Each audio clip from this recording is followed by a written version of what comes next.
네, 오늘은 사무엘하 15장을 통해서 압살롬의 반역이라는 제목으로 함께 은혜 나누도록 하겠습니다. 우리는 신앙생활 하면서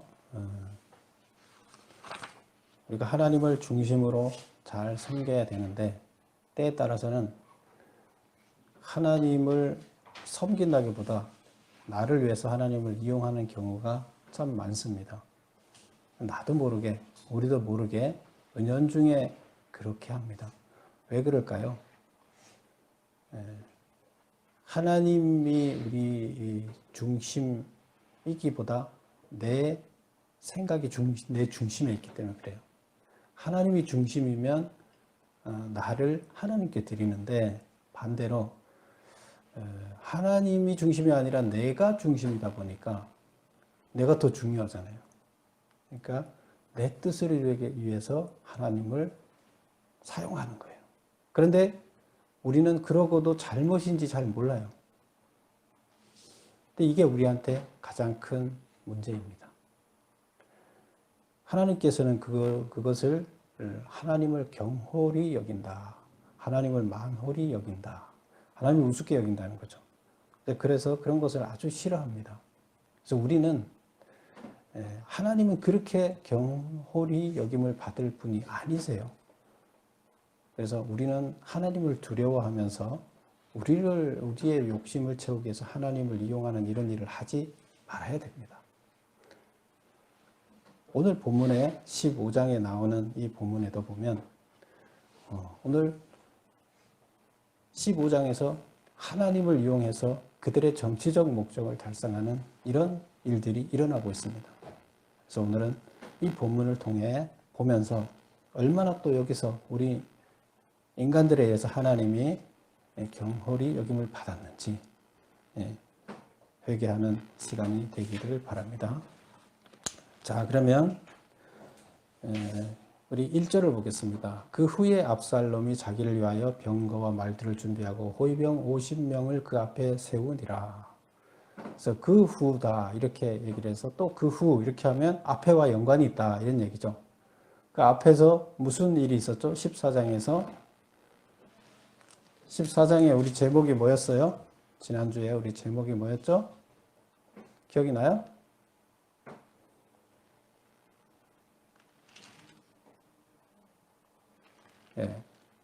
다윗이 아들과 입맞춤을 했죠. 그래서 화해한 거죠. 근데 사실 그 화해가 겉으로 보기에는 진짜 화해인 것 같았지만 실제로 보면 마음으로는 화해하지 않고 사람들에게 보이기 위한 정치적인 화해에 불과했던 것이 이제 문제였죠. 어쨌든 압살롬이 자기 자기 누이를 범한 배다른 형 암논을 죽였었죠. 그리고 그래서 살인죄를 졌으니까 이제 벌을 받아야 되니까 도망을 가게 되는 거죠. 도망을 그술이라는 지역으로 자기 외가댁으로 도망을 갔어요. 근데 도망을 가서 3년이 지났는데도 아버지가 부르지를 않아요. 근데 그래서 그들을 화해시키기 위해서 자식은 돌아오고 싶어 하고 아버지도 맏아들 죽고 둘째 아들도 이미 그 전에 죽었고 이제 셋째 압살롬이 왕이 돼야 하는데 마음으로는 그리워하는 생각이 들었어요. 근데 그것을 눈치챈 요압이 무슨 일을 꾸밉니까? 그들을 강제로 화해시키는 일을 이렇게 꾸몄는데 그 한 여인을 대본을 써서 한 여인이 들어가서 쇼를 하게 해서 결국 다윗이 그 게임에 빠져서 압살롬을 형식적으로 용서하고 그를 데리고 오는, 마음에서는 그렇지 않았지만 이런 과정. 그래서 결국 입맞춤은 했어요. 그래서 돌아왔죠. 압살롬이 돌아왔어요. 그래 입맞춤을 하고 형식적인 화해를 하고 난 이후에 이런 뜻이 되겠습니다. 그래서 오늘 15장에 그 후에 형식적인 입맞춤을 한 후에 진정으로 둘이 화해가 안 된 거죠. 그래서 아들 압살롬이 자기를 위하여 병거와 말들을 준비하고 호위병 50명을 그 앞에 세우니라. 이 왕자가 호위병 50명을 세웠어요. 이거는 왕의 행차나 마찬가지예요. 자기 호위병을 50명을, 경호원을 50명을 동원하고 말과 병거를 준비해서 다니는 거예요. 2절, 압살롬이 일찍 일어나 성문 길 곁에 서서 어떤 사람이든 송사에서 왕에게 재판을 청하러 올 때 그 사람들 불러 이르되 너는 어느 성읍 사람이냐 하니 그 사람이 대답이 종은 이스라엘 아무 지파에 속하였나이다. 이렇게 하면 압살롬이 뭐라고 하냐면 내 일이 옳고 바르다마는 내 송사를 들을 사람을 왕께서 세우지 아니하셨다. 그 사람한테 재판받으러 오는 사람한테 왕이 평상시 하는 일이 뭐라 그랬어요? 재판하는 일이라 그랬죠. 전쟁 때는 전쟁을 하고 이때 당시 평상시는 국민들 간의 문제를 고충을 해결해 주는데 서로 송사, 재판이 있어서 그걸 갖고 오면 애로장을 갖고 오면 압살롬이 뭐라고 얘기를 하면 문 앞에 서서 오는 사람마다 전국에서 오겠죠. 각 지파에서 오겠죠. 그러면 그들한테 얘기를 합니다. 뭐라고 얘기합니까? 무조건 내 일이 옳고 바르다마는 내 송사를 의 사건을 귀담아 다 들고 해결해 주기 위해서 네 송사를 들을 만할 사람을 세우지 않았다는 거예요. 누가? 왕이. 왕이 누구예요? 다윗이죠. 그 다윗의 그것을 끌어내리는 거죠. 이미지를. 욕되게 하는 거죠. 근데 그 다음 얘기를 보세요. 또 압살롬이 이르되 내가 이 땅에서 재판관이 되고 누구든지 송사나 재판할 일이 있어 내게로 오는 자에게 내가 정의 베풀기를 원한다. 지금 재판관이 아니어서 자기 할 수 없죠. 근데 자기가 재판관이라면 지금 왕처럼 하지 않고 아주 정의롭게 너가 옳으면 옳은 거를 옳다고 내가 해주겠다. 둘이 재판을 하러 오면 두 사람 다 한테 똑같은 얘기를 해요. 그러면 그 사람들 기분이 좋겠어요? 나쁘겠어요? 대단히 좋은 거예요. 왕세자라는 사람이. 그리고 잘생겼다 그랬죠. 잘생겼는데 성의 문에 서서 깍듯하게 무슨 일이 왔나 무슨 일을 왔나 물어보고 애로사항을 들어주면서 야 그래 너 말이 맞는데 참 안타깝다. 근데 지금 이 나라에서 너 그런 송사를 자세히 들어주고 해결해 줄 만한 사람이 세워지지 있지 않다. 이 나라가 지금 문제다. 왕이 문제다. 내가 왕이 되면 내가 재판관이 되면 참 이런 것을 잘 해결해 줄 텐데 이렇게 얘기를 합니다. 그리고 그러면 이제 5절에 보면 그 사람들이 너무나 고맙죠. 그래서 사람들이 가까이 와서 그에게 절하려 하면 손을 펴서 그 사람을 붙들고 절하지 말라. 그리고 입을 맞추고 아주 스킨십을 하면서 6절에 보세요. 이렇게 하는 이유가 뭐냐면 왕께 재판을 청하러 오는 자마다 압살롬의 행함이 이와 같아서 이스라엘 사람의 마음을 압살롬이 훔치니라. 왜 이런 짓을 해요? 이스라엘 사람의 마음을 훔치기 위해서 이렇게 하는 거예요. 그 마음을 훔친다는 게 뭐예요? 내 거 아닌데 내 걸로 갖고 오는 거죠. 이스라엘의 백성들의 마음은 왕을 중심으로 해서 이렇게 서로 연합되어 있어야 돼요. 지도자를 중심으로 해서 연합되어 있어야 이게 맞는 거예요. 그런데 자기 중심으로 마음이 연합되게끔 만들어가는 거예요. 그래서 그걸 훔친다. 왕애로 행해야 할 마음을 왕자인 자기한테로 돌아오게 훔친다. 이제 이런 표현을 썼습니다. 그래서 1절부터 지금까지 6절까지 나오는 이야기가 뭐냐? 바로 압살롬이 백성들의 마음을 훔친다. 왜 훔치겠어요? 그러면 반역을 도모할 생각을 갖고 있는 거예요. 반역을 도모할 생각이 없다면 뭐 굳이 이런 짓을 왜 해요? 아침에 성문에 일찍이 나가서 자기 경호원들을 데리고 폼을 잡으면서 사람들마다 이렇게 어려움을 겪고 갖고 오는 전국에서 각 지파에서 오는 사람들 다 이렇게 해서 자기 편을 만드는 겁니다. 두 번째, 제가 메모한 두 번째를 보세요.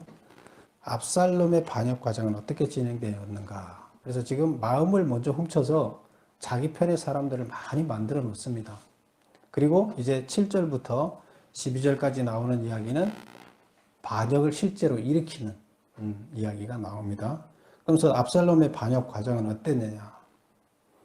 우선은 7절을 보세요. 4년 만에 압살롬이 왕께 아뢰되. 지금 4년 만이라는 것은 무슨 어떤 일을 하면서 4년이 지났다는 거예요?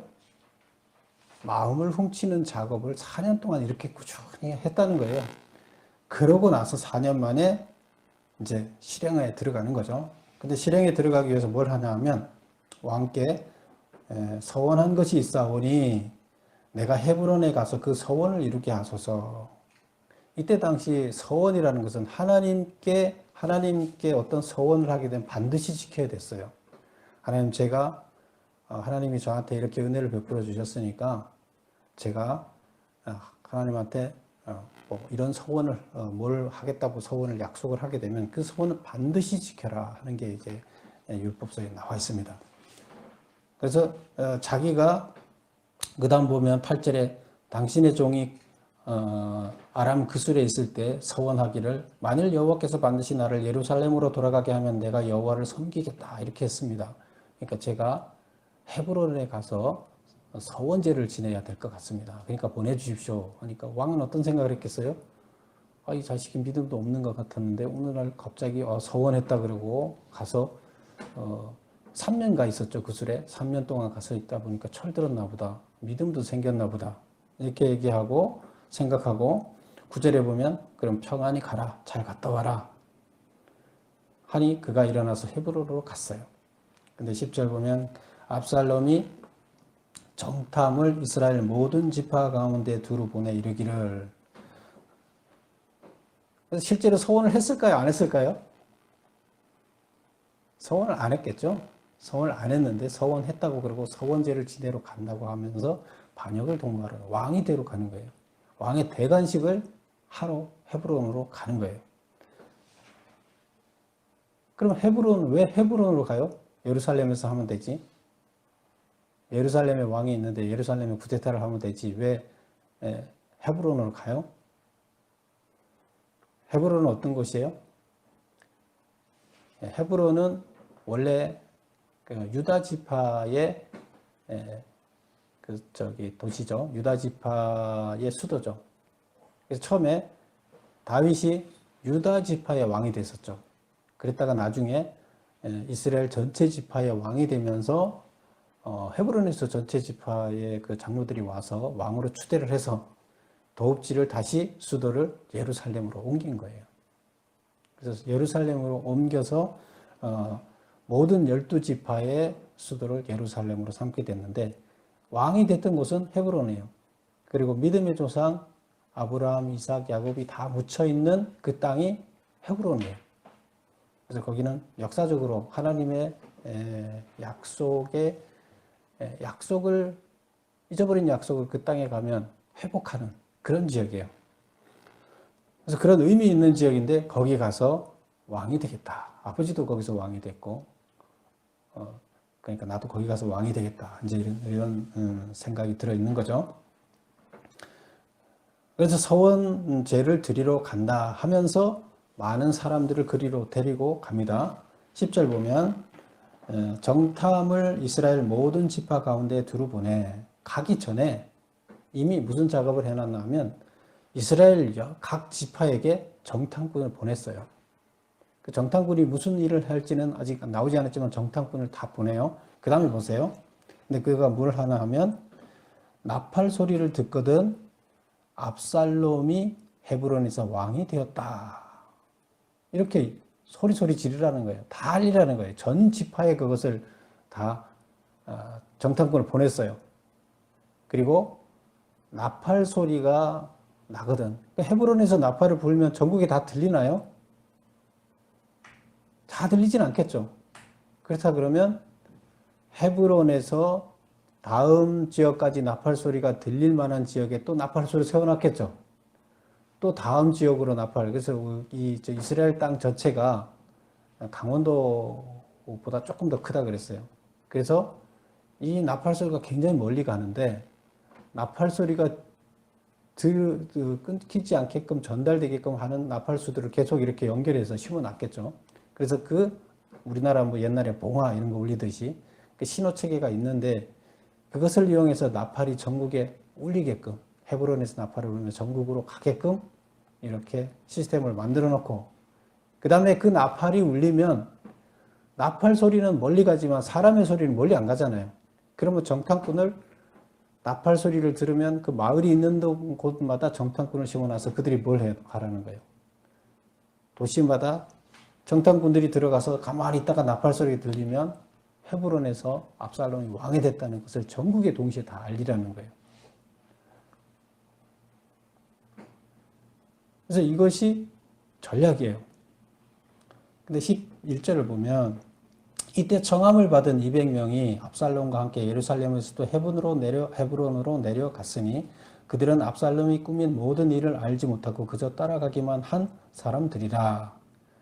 근데 보면 쿠데타를 반역을 하는데 200명밖에 데리고 가지 않았어요. 정탐꾼들은 뭐 따로 갔고, 그 지금 대관식 자리에 사람을 몇 명을 데리고 갔나 하면 200명을 데리고 갔는데, 근데 그들이 서원제를 지대로 간다고 해서 지금 초청을 해서 간 거지, 쿠데타를 하겠다, 반역을 하겠다는 것을 몰라요, 그들은.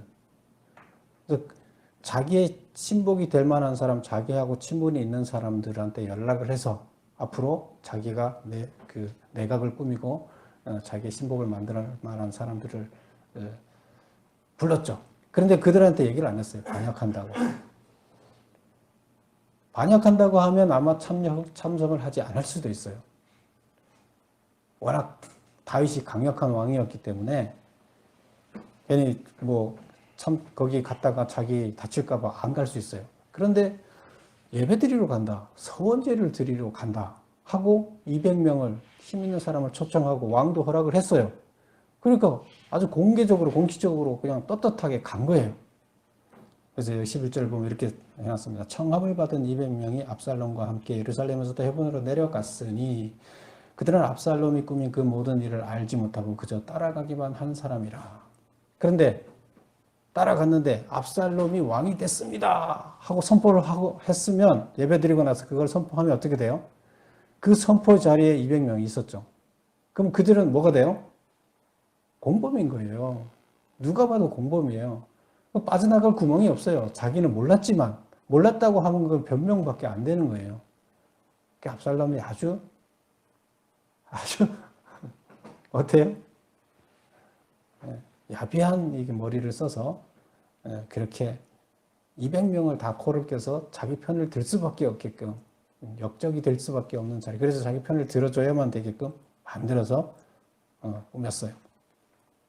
12절 보면 제사 드릴 때 압살롬이 사람을 보내 다윗의 모사길로 다윗의 모사라는 것은 참모예요.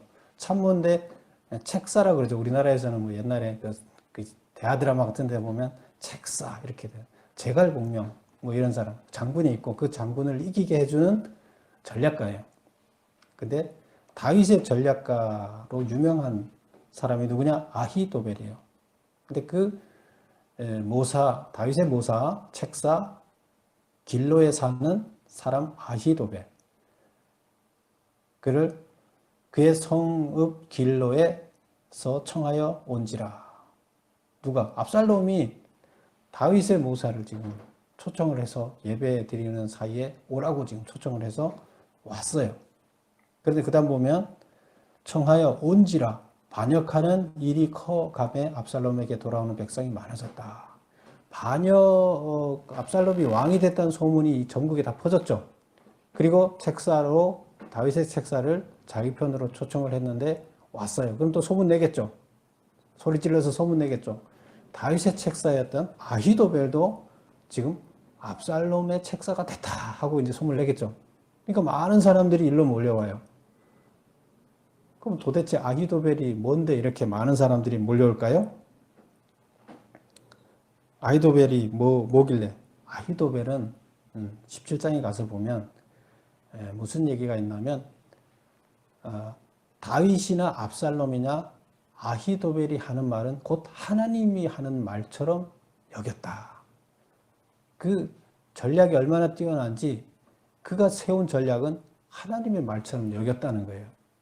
그러면 지금 다윗이나 압살롬이 그렇게 여겼다 그러면 일반 백성들은 더더욱 그렇게 여기겠죠.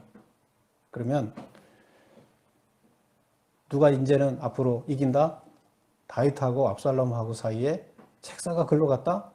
그럼 기울어졌네. 대세는 완전히 기울어졌네. 이제 다윗은 끝났네. 이렇게 이제 생각을 하고 많은 사람들이 압살롬 쪽으로 모여들었다. 근데 뭐 대규모의 군사를 가지고 쿠데타를 이룬 건 아니죠. 이런 식으로 이제 반역을 도모했습니다. 그래서 이런 이제 진행 과정이 있었고요. 3번 제가 메모한 거 보세요. 압살롬의 반역 소식을 접한 다윗이 성급하게 예루살렘을 도망을 쳤어요. 근데 그 도망친 이유는 뭐냐? 이때 다윗을 따르는 자들은 그럼 누구냐? 그럼 지금 대세가 기울었는데 기울었으면 다윗을 안 쫓아야 되잖아요, 사람들이. 그런데도 불구하고 다윗을 쫓는 사람들이 있었어요.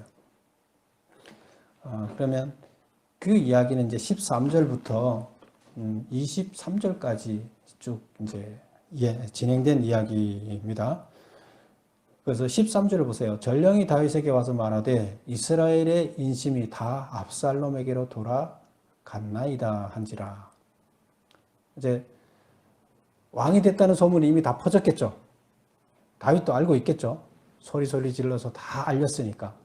근데 이제 전령이 와서 그러면 민심의 동향이 어떤지를 다윗한테 얘기를 하죠. 다윗한테 뭐라고 얘기합니까? 이스라엘의 민심이 다 압살롬에게로 돌아갔나이다. 국민들의 마음도 이미 다윗의 마음을 다윗을 왕으로 생각하지 않고 압살롬을 왕으로 여긴다는 거예요. 그래서 14절 다윗이 예루살렘에 함께 있는 그 모든 신하들에게 이르되 일어나 도망하자.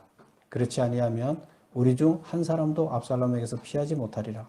빨리 가자. 두렵건대 그가 우리를 급히 따라와 우리를 해하고 칼날로 성읍을 칠까 하노라.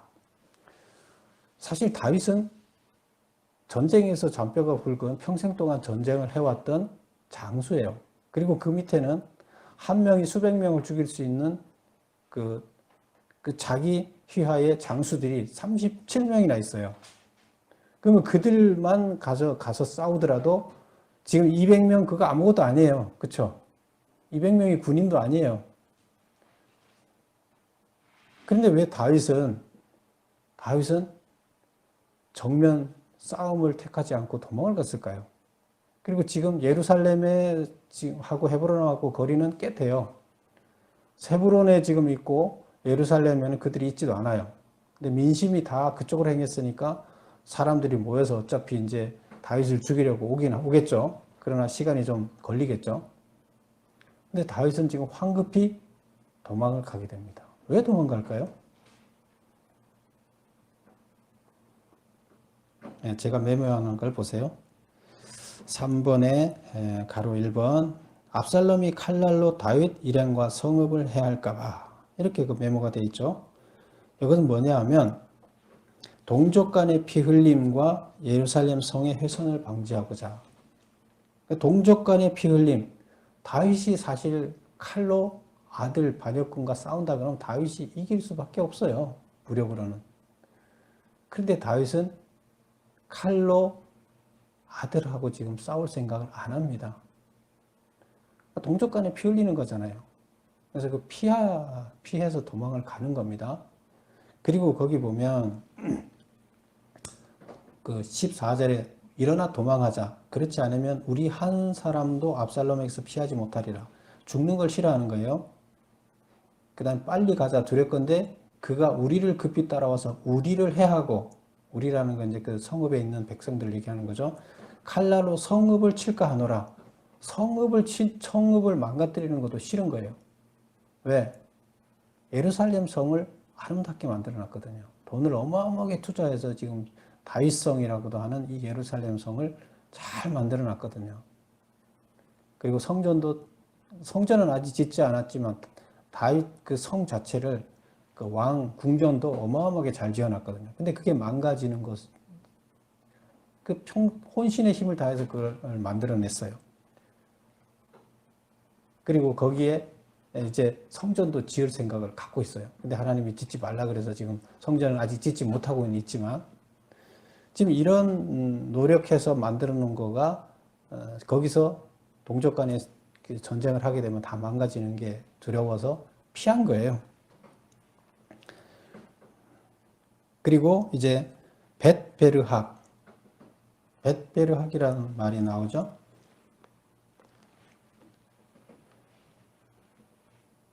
벳베르학이 무슨 말이냐면 멀리 있는 집이라는 뜻인데 성밖 동쪽에 위치해 있는 다윗 별궁 그런 뜻이에요. 그래서 성을 벗어나서 동쪽으로 한참 가면 거기에다 별궁을 하나 지어놨어요. 그래서 거기에 가서 벳베르학에 가서 걸음을 멈추고 인원 점검을 했어요. 인원 점검을 했더니 신하들 자기 그 37명의 충실한 그 신하들 뭐 몇 명 죽긴 했지만 그 신하들과 그렛 사람, 블레셋 사람, 가드 사람 이건 다 원래 이방인이었다가 지금 다윗 쪽에 들어와서 사는 그 뭐라 그래요? 다른 나라에 있다가 이쪽으로 투항에 들어온 거죠. 원래 블레셋, 가드 이런 사람들은 다 원수였죠. 원수인데 그들이 다 이 안으로 들어왔어요. 그래서 다윗 밑으로 들어와 있는 사람 600명이 그를 따랐다. 그럼 지금 군사만 600명이에요. 군사가 600명이면 많아요. 근데 지금 그쪽에는 압살롬은 200명 데리고 가서 그 예배 서원제를 드리면서 거기서 했는데 여기는 600명이나 돼요. 근데 싸우지 않습니다. 그래서 그렇게 한 이유는 친족 간의 싸움을 피하고 그 다음에 예루살렘 성전이 훼손되는 것을 막고자 그랬다.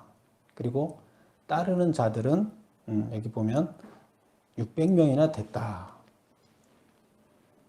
근데 19절 보면 이런 이야기 나옵니다. 왕이 가드 사람 이때에게 이르되 그 쫓아오는 사람을 이렇게 세어보니까 누구 있다 나오고 이제 19절에서 가드 사람, 가드는 원래 어디예요? 어느 나라에 속한 땅이에요? 가드? 블레셋의 그 5개 성 방백 중에 5개 성 중에 하나라 그랬죠. 그래서 블레셋의 수도가 가드예요. 그래서 그 가드 사람 이때 가드에서 지금 온 사람 이때라는 거죠. 다윗이 지금 그 블레셋 다 점령했죠. 근데 그들이 그 나라가 망하고 그 넘어오고 이제 이런 식으로 왔는데 아직도 완전히 정복은 했지만 그들 나라를 다윗이 다 없앴나요? 이웃 나라를? 아니에요. 그 하나님께서 준 가나안 그 땅, 그 다윗 이스라엘한테 주기로 한 그 땅 안에 있는 부족들은 다 점령을 했지만 그래서 같은 나라로 만들었지만 아모리 족속, 여부스 족속 이렇게 7개 부족들은 다 그 자기 이스라엘화 했어요. 그러나 그 위에 밖에 있는 블레셋, 암몬, 모압, 아람 이런 나라들은 어떻게 했어요? 정복을 하고 조공을 바치게 했지 그들을 이스라엘로 완전히 연합 한 나라로 합치지는 않았어요. 그냥 나라를 살려뒀어요. 그럼 지금 블레셋 나라가 존재해요? 안 존재해요? 존재해요. 그대로 있어요. 근데 조공을 바치죠. 그 이제 이스라엘한테 꼼짝하지는 못하죠. 이제 그런 상태니까 가드에도 아직 그 가드의 왕은 살아 있어요. 블레셋에. 근데 거기에서 귀순해온 이 사람들인 거죠. 19절 가드 왕이 그때 왕이 가드 사람 이때에게 이르되 어찌하여 너도 우리와 함께 가느냐 너는 쫓겨난 나그네이니 돌아가서 왕과 함께 내 곳에 있으라. 가드에서 왔는데 거기서 쫓겨나서 여기 왔는데 또 여기에서 내가 지금 쫓겨가는 신세인데 너 나 쫓아가면서 고생할 필요가 뭐 있느냐. 그러니까 30절, 20절 보면 너는 이제 왔고 어제 왔고 그러니까 온 지 얼마 안 됐다는 그런 뜻이죠. 나는 정처 없이 가니 오늘 어찌 너를 우리와 함께 떠돌아다니게 하겠느냐. 너도 돌아가고 내 동포들도 데려가라. 은혜와 진리가 너와 함께 있기를 바란다. 그래서 고생길로 가지 말고 너 스스로 가라. 근데 이때가 군대를 많이 데리고 왔거든요.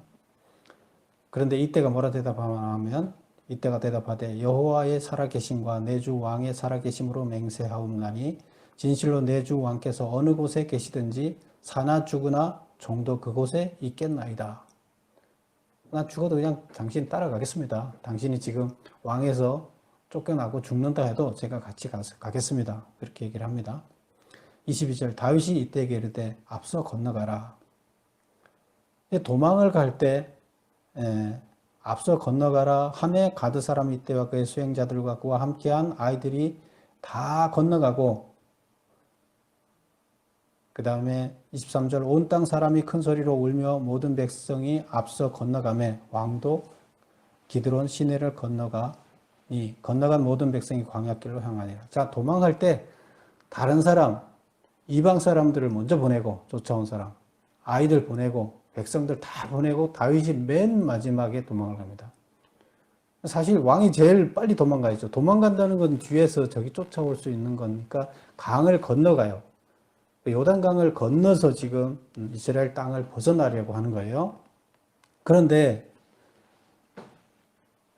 반대로 해야 되는 게 맞죠. 근데 다윗은 이방 사람들부터 다 보냅니다. 왜? 그들이 굳이 고통을 당할 이유가 없는데 우리 때문에 고통을 당한다 그러니까 배려를 먼저 하는 거죠. 그리고 자기가 맨 마지막에 건너갑니다. 이런 걸 보면 다윗은 이 어려운 상황에서도 배려하는 이런 마음들이 대단히 있었다는 걸 볼 수가 있습니다. 그래서 도망을 이렇게 갔습니다. 근데 도망갈 때도 다윗이 그러면 돌아올 걸 생각했을까요? 못했을까요? 돌아올지 안 돌아올지는 몰라요. 다시 지금 여기 상태로 보면 다윗은 확신을 하지 못해요. 자기는 이제 끝났을 수도 있다는 생각을 하는 겁니다. 4번 보겠습니다. 다윗이 예루살렘 성에 남겨둔 자들은 누구인가? 그들을 남긴 이유는 무엇인가? 그래서 16절에 보면 후궁 10명을 남겨서 왕궁을 지키게 했다. 이렇게 얘기를 합니다. 다른 사람들을 다 그 성을 떠나게 했는데 성을 비웠어요. 근데 후궁 10명을 왕궁을 잘 지었잖아요. 다윗 왕궁을 잘 지었잖아요. 근데 그 왕궁을 그냥 폐허로 남겨둘 수 없으니까 후궁 10명을 남겨두고 싸워서 지키라는 게 아니라 폐허가 되지 않게끔 관리하라 이런 차원에서 남겨뒀다. 그 다음에 두 번째 사독과 그 아들 아히마스. 사독은 제사장이죠. 그 대제사장이었어요. 이때 제사장과 그의 아들 아히마스, 그 다음에 함께한 레위 사람 아비아달과 그 아들 요나단. 아비아달도 공동 제사장이었어요. 사독과. 그래서 공동으로 다윗이 두 사람을 제사장으로 세웠다가 나중에 아비아달을 자르고 사독만 혼자 단독 제사장으로 세웁니다. 근데 지금은 공동 제사장으로 있어요. 그래서 사독과 그 아들 아히마스, 그 다음에 아비아달과 그 제사장과 그의 아들 요나단, 이들을 거기다 남겨뒀어요. 그런데 왜 남겨뒀느냐? 다윗의 첩자로 활용하기 위해서 남겨뒀어요. 그 다음에 후세는 아히도벨의 모략을 패하도록 하기 위해서 남겨뒀어요. 그 아히도벨이 지금 누구 편에 가 있어요? 압살롬 편에 가서 압살롬한테 그의 머리로 전략을 세워서 지금 다윗을 완전히 멸할 계획을 세울 거 아니에요? 근데 아히도벨이 세운 계략을 무력화시키고 패하게 하려 그러면 누군가가 다른 전략을 세워내야 되잖아요. 근데 이 후세도 다윗 밑에서 일하던 전략가 중에 하나예요. 그런데 아히도벨의 머리를 절대 전략을 쫓아갈 수 없는 자예요. 그래도 그나마 그의 계략을 그나마 두 번째로 세울 수 있는 사람이 후세예요. 그래서 다윗이 후세를 남겨둡니다. 후세한테 뭐라 그러냐면 나 쫓아오지 마라. 나 쫓아오지 말고 너는 성에 있다가 충성맹세를 압살롬한테 가서 거짓으로 충성맹세를 해라. 그리고 압살롬 그 휘하에서 일어나는 일들, 전략들, 결정들, 중요한 계획들을 다 누구한테 얘기를 하느냐? 예. 자, 35절 보겠습니다. 35절. 사독과 아비아달 두 제사장이 너와 함께 거기 있지 아니하냐? 내가 왕의 궁중에서, 압살롬이죠. 압살롬이 지금 예루살렘을 정복해 들어갈 거 아니에요. 그러면서 예루살렘에 이제 왕이 돼 있을 건데, 시간이 지나면, 무엇을 듣든지 사독과 아비아달 두 제사장에게 알려라. 공동 제사장한테 가서 다 알려줘라 이거예요. 그들은 누구 편이기 때문에? 다윗 편이기 때문에. 그 다음 보세요. 36절. 그들의 두 아들, 곧 사독의 아들 아히마스와 아비아달의 아들 요나단이 그들과 함께 거기 있나니 너희가 듣는 모든 것을 그들 편에 내게 소식을 알릴지니라. 그래서 그 아들이 둘이, 그들 젊었으니까 제사장은 그 자리를 지키고 있고 아들은 빠져나와서 그 소식을 나한테 다 빌고를 첩자로 이제 쓰는 거죠. 그렇게 할 거다. 그러니까 후세는 그쪽에 압살롬한테가 충성 맹세하고 붙어서 어떤 전략을 세우는지, 그 다음에 그 전략을 무효화시켜라. 자, 31절을 보겠습니다. 어떤 사람이 다윗에게 아뢰되 압살롬과 함께 모반한 자들 가운데 아히도벨이 있나이다 하니 다윗이 이르되 여호와여 원하옵건대 아히도벨의 모략을 어리석게 하옵소서. 기도한 거죠. 하나님한테. 그거는 우리가 당해낼 수 없습니다. 그러니까 하나님이 그 모략을 어리석은 모략이 될 수 있도록 좀 해주세요. 그렇게 이제 기도를 했어요. 32절 보세요. 다윗이 하나님을 경배하는 마루턱에 이를 때에 아렉 사람 후사가 옷을 찢고 흙을 머리에 덮어쓰고 다윗을 맞으러 온지라. 34절 끝에 보겠습니다. 이제는 내가 왕의 종이니이다 하면 내가 나를 위하여 아비도벨의 모략을 패하게 하리라. 압살롬한테 가서 이제 충성 고백을 하게 되면 아히도벨의 모략을 세운 것을 패하게끔 네가 전략을 내라는 거예요. 그 반대 전략을 내서 그 전략을 압살롬이 쓰지 못하게끔 만들어라는 거예요. 그래서 그런 사명을 줬어요. 그래서 당시 수세를 남겼습니다. 그래서 지금 다윗의 전략은 첩자를 심어놓고 그들이 아직 그 압살롬은 그 전쟁이나 전략이나 이런 데서 다윗을 당할 수가 없죠. 근데 이제 이런 사람들을 통해서 그 압살롬이 잘못된 판단을 하게끔 이제 만들려고 하는 거죠. 5번을 보겠습니다. 메모 5번. 법궤를 메고 다윗을 따르는 사독에게 하나님의 궤를 메고 되돌아가라고 한 이유는 무엇인가? 사실 이제 이 사독도 다윗이 갈 때 같이 성을 쫓아 나왔어요. 법궤를 메고 나왔어요. 법궤를 들고 나올 수는 없잖아요. 왕이 다 가니까 법궤를 메고 쫓아오니까 다윗이 너는 다시 성으로 돌아가라. 법궤를 메고 다시 돌아가라 했어요. 읽어보겠습니다. 메모. 만일 내가 여호와 앞에서 은혜를 입으면 도로 나를 인도하사 내게 그 궤와 그 계신대를 보이시리라. 그러나 내가 너를 기뻐하지 아니한다 하시면 종이 여기 있사오니 선이 여기는 대로 내게 행하옵소서 하리라. 이게 무슨 말이에요? 만일 내가 여호와 앞에서 은혜를 입으면, 그러니까 지금 법궤가 왕을 쫓아온다는 건 뭐예요? 이스라엘에서 법궤는 하나님으로 지금 간주됐잖아요. 그럼 법궤가 다윗을 쫓아왔다 그러면 백성이 어떻게 생각하겠어요? 하나님이 다윗 편이다. 그러면 압살롬 편을 하나님이 들지 않았다. 이렇게 생각하면 압살롬이 불리해요. 그래서 다윗이 어차피 지금 압살롬은 지금 그 자기 그 쿠데타 세력 끌고 헤브론에서 시작했지만 예루살렘 성으로 쳐들어갈 거 아니에요. 수도를 정복해서 이제 쿠데타를 완성할 거 아니에요. 다윗은 지금 싸우지 않기 위해서 피하고 있는 거고. 그 피하니까 법궤를 갖고 있는 제사장들도 법궤를 메고 지금 하나님으로 상징되는 법궤를 메고 다윗을 쫓아오는 거예요. 근데 다윗은 야 오지 마. 다시 성으로 들어가. 그렇게 얘기를 하는 거예요. 근데 다윗 입장에서는 법궤가 와야 백성들이 자기 편이 되는 거잖아요. 근데 왜 다시 돌아가라 그래요? 근데 돌아가라 하면서 이렇게 얘기를 하는 거예요. 만일 내가 여호와 앞에서 은혜를 입으면 도로 나를 인도하사 내게 그 궤와 그 계신 데를 보이리라. 지금 네가 오지 않아도 하나님이 정말 내 편이라면, 내가 왕이 되는 걸 원하신다면 하나님께서는 다시 법궤 내 편에 복귀가 있게 할 거다. 내가 복귀와 같이 있게 만드실 것이다. 그러니까 굳이 네가 나를 쫓아오지 마라.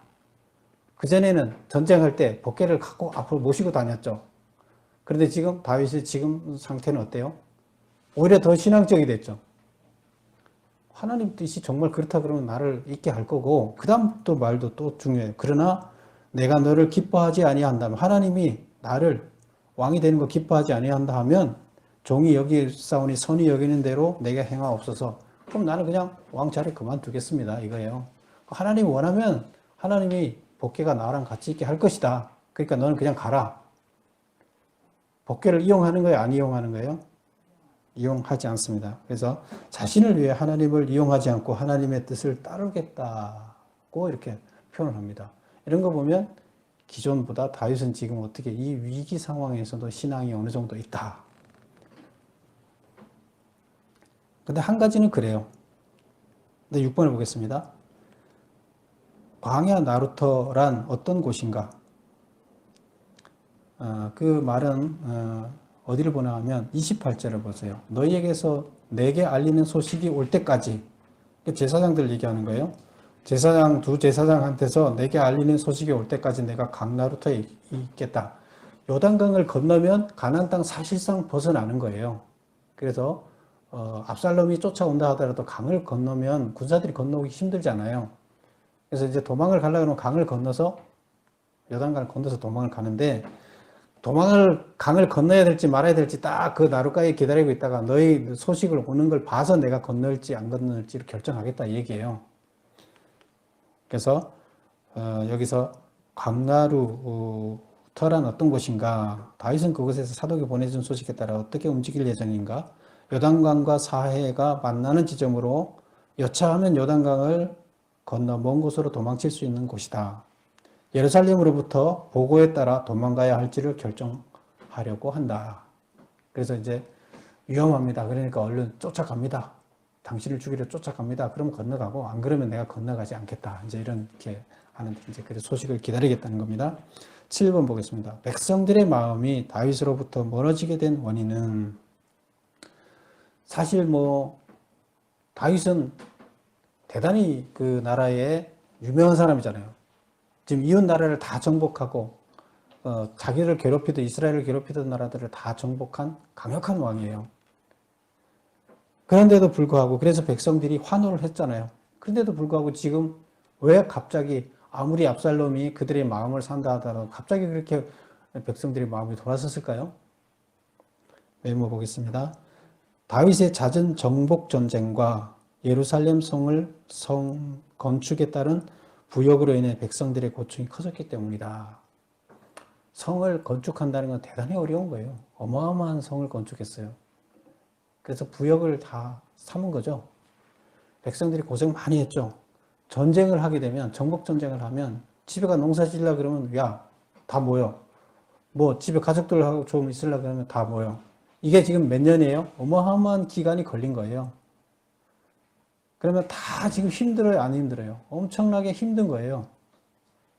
그래서 백성들은 다윗 훌륭한 사람이지만 자기들의 삶이 너무 힘들어요. 다윗 치하에서는. 그리고 다윗은 또 뭘 하려고 그러나 하면 먼저 자기 집 궁전을 왕궁을 잘 짓는데 부역을 사람들은 많이 썼어요. 전쟁하면서 사람들이 힘들게 했어요. 그 다음에 또 뭘 하려고 그래요? 또 왕궁보다 더 큰 성전을 지으려고 그래요. 백성들이 어떻게 되겠어요? 지금도 그렇게 상태예요. 성전까지 지으면 어떻게 되겠어요? 백성들은 이제 다 나가 떨어질 상태예요. 그러니까 백성들의 마음은 다윗한테로부터 너무 나라는 잘 될지 몰라. 나 힘들어서 가정생활이 안 돼요. 가정에서 같이 밥 먹고 할 수도 없어요. 예. 그리고 남편이고 뭐고 전쟁에 가서 또 많이 다치고 죽고 그러잖아요. 예, 이런 상황에서 민심이 점점 다윗으로부터 이미 멀어져 있던 상태를 압살롬을 이용을 한 거였죠. 8번 보겠습니다. 압살롬과 다윗은 각각 그들의 정치적 목적을 위해 하나님을 어떻게 이용했는가? 압살롬은 서원제를 핑계 삼아서 반역을 도모했죠. 그래서 서원제를 지내러 간다고 하면서 반역을 해요. 사실 하나님을 철저하게 이용을 한 거죠. 그 다음에 다윗은 제사장한테 다시 돌아가라. 하나님의 뜻이 있다면 법궤가 나와 나중에 다시 함께 있게끔 하나님 해주겠다. 여기까지 좋아요. 그런데 뭘 했어요?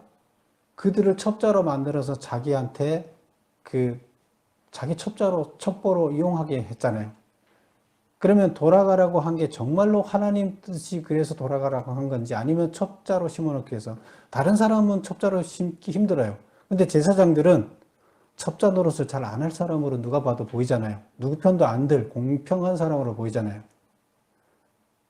그래서 그들이 거기 있어도 의심을 잘 안 해요. 압살롬이. 다른 사람이 오면 의심을 하겠지만 제사장들이 그냥 성전을 지키고 있겠습니다. 예루살렘 성을 지키고 하나님과 같이 있습니다. 그러면 의심을 안 해요. 근데 그거를 이용해서 제사장들을 어떻게 이용한 거예요? 자기 첩자로 만들어서 제사장의 신성한 직무를 벗어나서 어떤 첩자 노릇을 하게끔 만들었어요. 그래서 제사장들을 그들의 첩자로 이용했다는 것은 다윗이 또 잘못한 거예요. 그러면 정말로 자기가 믿음 때문에 하나님을 이용하지 않기 위해서 돌아가라고 했던 얘기가 맞느냐? 그것도 의심이 받는 거죠. 그럼 하나님만이 알겠죠. 다윗과. 어쨌건 우리는 객관적으로 보면 의심할 수밖에 없는 거예요. 다윗의 진심도. 그렇게 말한 것도. 그렇다 그러면 그것도 만약에 그게 사실이 아니라 그러면 하나님을 또 팔아먹은 거죠. 하나님이 이렇게 해줄 거다고 팔아먹으면서 자기 이익을 취한 거죠. 첩자로서. 그래서 이렇게 보면 어려운 상황에 있을 때 우리는 아무리 어려운 상황에 있어도 하나님을 이용하면 안 돼요. 하나님은 그렇게 우리가 이용해야 할 분이 아니에요. 하나님이 스스로 알아서 우리를 불쌍히 여기고 우리한테 은혜를 베푸셔야지 우리가 이용을 해서 나의 목적, 이 욕심을 채우려고 하면 그것은 안 되는 일입니다. 지금 오늘 여기서 보면 이스라엘 역사에서 지도자들이 그들의 정치적 목적을 위해서 하나님을 경홀히 여겼다. 하나님을 우습게 여겼다. 자기가 위에 있지 하나님이 자기 위에 있는 게 아니에요. 그러면 이것은 너무나 잘못된 것이다. 우리도 신앙생활 가운데서 이렇게 살면 안 됩니다.